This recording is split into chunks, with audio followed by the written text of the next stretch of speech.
আসসালামু আলাইকুম রহমতুল্লাহি অবরকাতুহু। সম্মানিত দর্শক, বর্তমান সরকারের একজন প্রতিমন্ত্রী, তাকে নিয়ে যে আলোচনা হচ্ছে, সমালোচনা হচ্ছে, এটি আমার জিন্দেগিতে কখনো কোনো মন্ত্রী বা প্রতিমন্ত্রীকে নিয়ে এইরকম আলোচনা দেখিনি। নেতিবাচক হোক, ইতিবাচক হোক, হোয়াট এভার মেবি, কিন্তু তিনি আলোচিত। ২ নম্বর হলো যে প্রতিটি ক্যাবিনেটে একজন মন্ত্রীর সঙ্গে অন্য মন্ত্রীর ঈর্ষা থাকে। কখনো কখনো কোনো মন্ত্রী শক্তিশালী হয়ে পড়েন, কখনো কখনো সেই শক্তিমত্তার কারণে অন্য মন্ত্রীরা তাকে ঈর্ষা করেন, হিংসা করেন, তাকে অ্যাভয়েড করেন। তো কোনো মন্ত্রীর, একেবারে ক্ষমতাধর মন্ত্রীর পায়ের উপর অন্য মন্ত্রীরা লুটিয়ে পড়েন, তার সাথে কোলাকুলি করেন, বা এক মন্ত্রী আরেক মন্ত্রীকে ধমক দেন, এই চুপ করো, তারপর সেই মন্ত্রী চুপ করে থাকেন। এরকম ঘটনা আমি আসলে জীবনে কখনো দেখিনি এবং কখনো শুনিনি। এমপি এবং মন্ত্রী যে পদটি, এটা অত্যন্ত অনারেবল, সম্মানিত। এখানে যে যার ব্যক্তিত্ব নিয়ে থাকতে হয়। আর যারা এই কাজটি করতে না পারেন, আসলে তারা কখনো এমপি হয়েও এমপির মর্যাদা পান না, মন্ত্রী হয়েও মন্ত্রীর মর্যাদা পান না।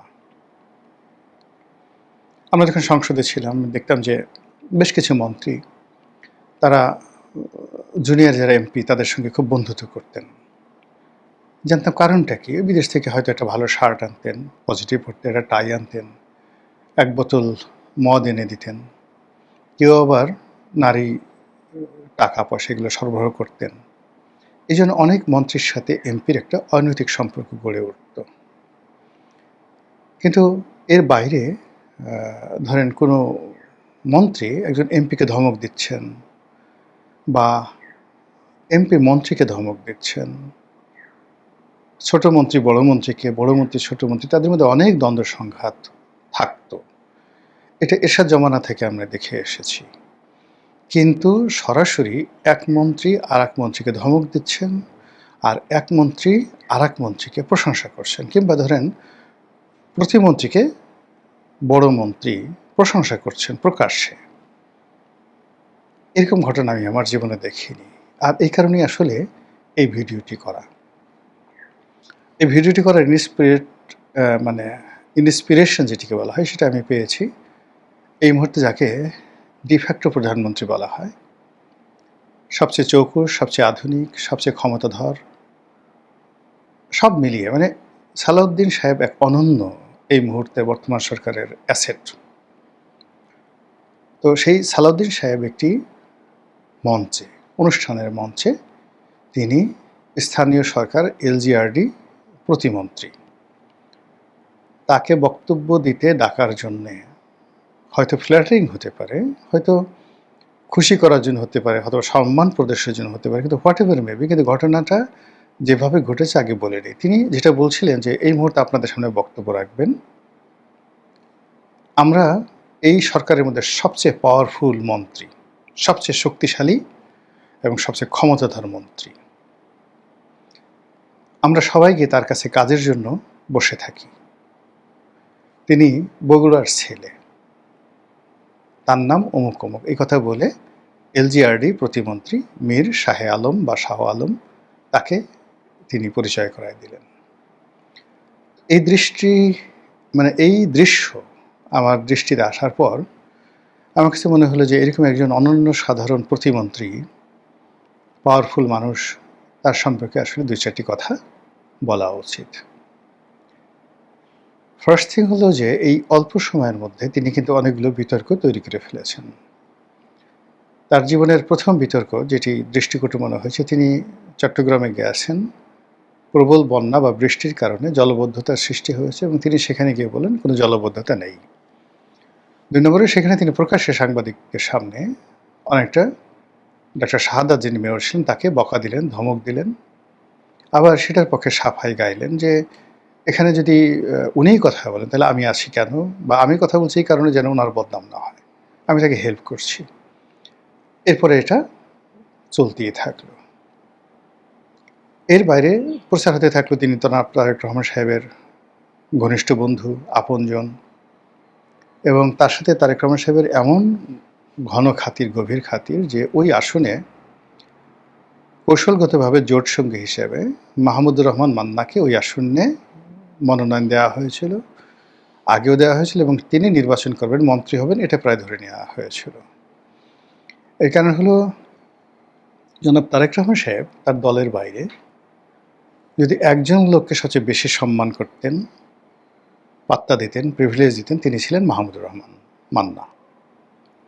মাহমুদুর রহমান মান্নার কর্মী বা দলের নেতা বা শিষ্য জাহেদ তার উপদেষ্টা, মাহমুদুর রহমান মান্নার জোটের শরিক নুরুল হক নুরু, ববি হাজ্জাজ, তারপর জুনায়েদ সাকি, তারা সবাই ক্যাবিনেটে আছেন। তো সেখানে মাহমুদুর রহমান মান্নাকে মনোনয়ন দেওয়া হলো না, মন্ত্রিপরিষদে নেওয়া হলো না, কোনো কিছু করা হলো না।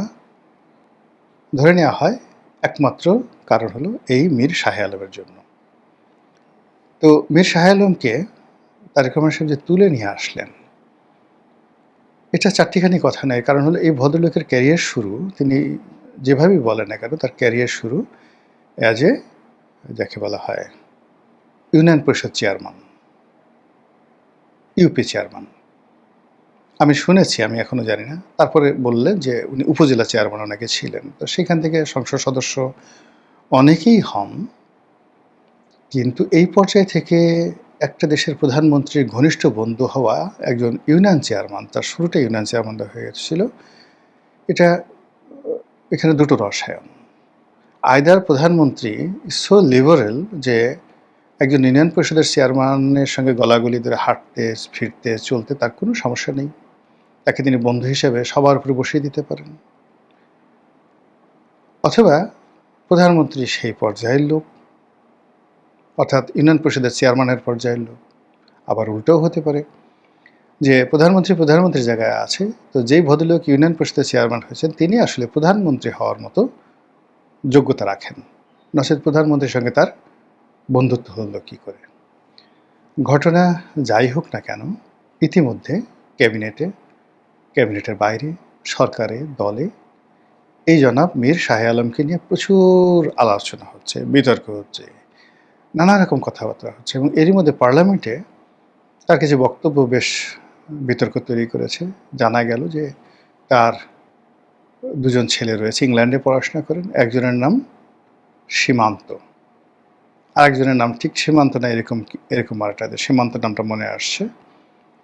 তো এই দুই ছেলের নামে সে দুটো ইউনিয়ন পরিষদের, দুটো ইউনিয়নের নাম দিয়েছে, ওখানে নাম পরিবর্তন করেছে। যেহেতু এলজিআরডি মিনিস্ট্রি তার, ইউনিয়ন পরিষদগুলো তার আন্ডারে, ফলে এগুলোর নাম দেওয়া, পরিবর্তন করা, অ্যাপ্রুভ করা, এগুলো তার জন্য ওয়ান্টেড বিষয়। এই বিষয়গুলো তিনি করছেন এবং এটি নিয়ে খুব আলাপ আলোচনা হচ্ছে। জামাতের যারা লোকজন আছে তারা সমালোচনা করছে। তখন তিনি বললেন যে আসলে আমি ছেলের নামে বা আমার দুই ছেলের নামে দুটি ইউনিয়ন হয়েছে, এটা একান্তই মানে অলৌকিক বিষয়। মানে এটা কাকতালীয় বলেননি বা অন্য কোনো কথা নেই, শব্দটা ব্যবহার করছেন অলৌকিক, যেটিকে বলা হয় মিরাকেল। এবং এই ঘটনাটা মিরাকেল ঘটায় আল্লাহ। আল্লাহ মিরাকেল ঘটান এবং এই ঘটানোর ক্ষমতা আল্লাহ কিছু মানুষকে দেন, নবীকে দেন, রাসূলকে দেন, অলি আল্লাহ, গাউস কুতুবকে দেন, আর তার ফেরেশতাদের মাধ্যমে এই ধরনের কিছু মিরাকেল ঘটায়। মিরাকেল ইজ নট এ ভেলকিবাজ, ইটস নট এ ম্যাজিক। তো কাজে এখানে তিনি যে শব্দটি ব্যবহার করেছেন যে এখানে ঘটনাটা অলৌকিকভাবে ঘটেছে, এটা লোকচক্ষুর অন্তরালে, মানুষের বিশ্বাসের বাইরে, ধারণার বাইরে, এটা যে কীভাবে ঘটলো এটা মানুষ কল্পনা করতে পারবে না। স্বয়ং আল্লাহর পক্ষ থেকে এই ঘটনাটা যখন ঘটানো হয় বা কোনো ঘটনা যখন ঘটানো হয়, সেটা তার খলিফা মানুষের মাধ্যমে হোক কিংবা তার ফেরেশতার মাধ্যমে হোক, তার নবী রাসূলের মাধ্যমে হোক, এটাকে মানুষ মিরাকেল বলে ইংরেজিতে, আর অলৌকিক ক্ষমতা বলে। আরবিতে এটাকে অনেক সময় মাজেজা বলে হয়, অনেকে এটাকে মাজেজা বলে। তো যাই হোক, এই অলৌকিক ঘটনা যেটা মানুষের এই লৌকিক জগৎ, এই দুনিয়ার জগৎ কল্পনা করতে পারে না। তো এখন দুটো ইউনিয়নের নাম তার ছেলের নামে দিলেন বা হলো, এবং এই কাজটির সঙ্গে কী ধরনের অলৌকিকতা থাকতে পারে। আল্লাহ হয়তো তার মনের মধ্যে ইলহাম দিয়েছেন যে ওই গ্রামগুলোতে ভীষণ রকম অশান্তি হতে পারে, ভূত থাকতে পারে, প্রেত থাকতে পারে, নানা রকম অশরীরী আত্মা থাকতে পারে। তোমার এই ছেলেদের নামে যদি এই নামকরণ করা হয় তাহলে ওখান থেকে সমস্ত দুর্ভোগ দুর্দশা বালা মুসিবত দূর হয়ে যাবে। ওখানে রীতিমতো একটা উন্নয়নের মেলা বসবে। এটা মনের ভেতরে আসতে পারে। অথবা দেখা গেল যে মন্ত্রী জানেন না কিছুই, কিন্তু মন্ত্রীর যারা কর্মকর্তা আছেন তারা মন্ত্রীকে খুশি করার জন্য বা অন্য যে কোনো কারণে ওই মন্ত্রীর কর্মকর্তা কর্মচারী আছেন তাদের মধ্যে এই ধরনের একটা ইলহাম তৈরি হয়ে যেতে পারে। তারা এই নাম দিয়ে ফেলেছেন। যখন নাম দেওয়া হয়েছে, কাগজপত্র তৈরি হয়ে গেছে, তখন হয়তো মন্ত্রী জানতে পেরেছেন।